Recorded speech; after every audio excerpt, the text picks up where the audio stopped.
শান্তিনিকেতন মানেই যেন এক অন্য জগৎ।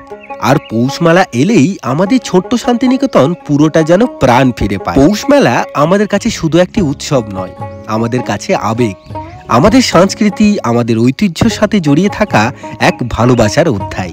মেলার প্রস্তুতি প্রায় শুরু।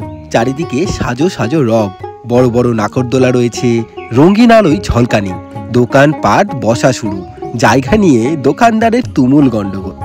এই মেলার জন্ম 1891 সালে, যখন রতীন্দ্রনাথ ঠাকুরের হাতে শান্তিনিকেতনের ব্রহ্ম মন্দির স্থাপন করা হয়।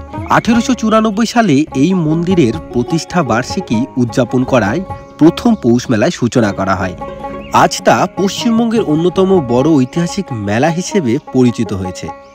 আগের বছর মেলাতে পিঠেপুলি, পাটিসাপটা, মথুরা কেক সব যেন মনের মধ্যে আনন্দের ঝড় তুলছে। ভাবতেই ভালো লাগে মেলা শুরু হলে কত মানুষের ঢল নামবে।